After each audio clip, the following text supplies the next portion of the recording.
Thank you, Chairman. Thank you, Congresswoman, for coming on out and talking to us. In your opening statement, your written testimony, you talked about putting American workers first as the priority here, and I appreciate that. I think a lot of us agree with that. I guess I just want to ask you, because you talked about the vision that you have for that should be a vision for our country. So I guess I wanted to ask you to sort of expand on that vision. Is $7.25 an hour, is that enough to live on in America in the year 2025? Thank you, Senator, for the question. I know Ranking Member Sanders asked the same question. I recognize that it hasn't been changed, the minimum wage. I guess I'm just asking you, do you think that's enough for a worker to live on? I'm just trying to get a sense of your vision for what the standard of life for an American worker is. Yeah, well, I mean, again, for every state, for every community, again, I mentioned Oregon. What happens in Portland doesn't happen in Grants Pass. It certainly doesn't happen over in Eastern Oregon. I understand that about Oregon, but I guess I would ask you, what is $7.25 an hour? That is what in an annual term? Do you know off the top of your head? Oh. It's not a math question. Yeah. So I'm just trying to get a sense of it. So it's about $15,000 a year. Yeah. So I guess I just want to ask you, do you think that there is a state in this country where someone can live comfortably on their own for $15,000 a year? Well, I don't know if there is, but I would look and work with Congress. This is a congressional issue. I hope I can support you in telling the story of what's happening on the ground. But that's what I'm just trying to get a sense of from you is what your vision is, because I do want to try to engage and see if we can work on that together. So, for instance, biggest issue I keep hearing about is about affordability of housing and the challenges that people are facing when it comes to that.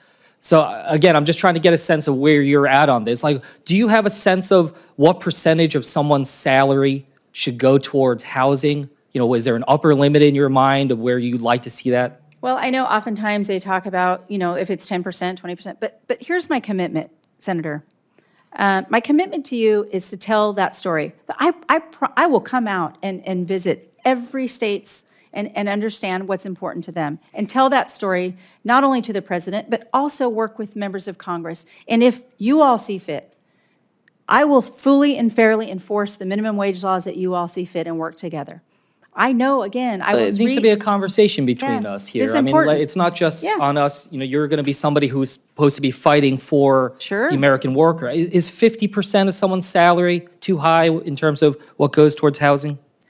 Well, again, depending on what the salary is, people can determine that. I mean, if I had to take a guess, you're wanting me to say yes or no. It's hard to guess on what people want to spend on their housing, but I do want to help the American worker. I want them to make enough money. I want them to give them the opportunities, and I want to work with Congress on this issue because it is important. This is a sensitive issue. We hear about it all the time. You know that, and I know that. As I said, the top issue. And I'll say that, when it comes to the lowest median rents that we see in this country right now, it's around $850, $900 a month, which is at around $10,000 a month. Yeah.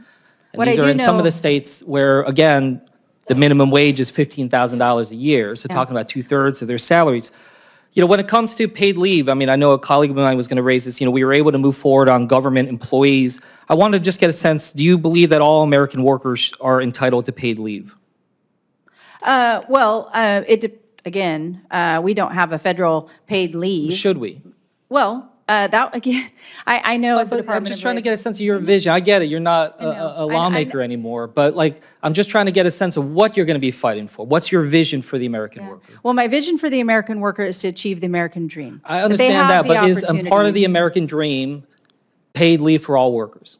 Well, again, I cannot commit to you today that I would say 100% paid leave across the board is something that should be taken up by the federal government. Independent of states, state of Oregon, again, they choose to do that respective of their states. I want people to have the opportunities to keep more of their hard-earned dollars. I know the president, again, is in line with the America First agenda to have those freedoms, to keep those hard-earned dollars that they earn, and we want to make the most prosperous opportunities available for them to earn the most based on what they are skilled to do, and offer them the development and the skills that they can to earn that opportunity. I want this more than anything. Yeah, and look, I want it too, and that's why, if confirmed, I want to work with you on this. Absolutely. But I'll just tell you, when I talk to workers back in New Jersey, they say it feels like death from a thousand cuts right now.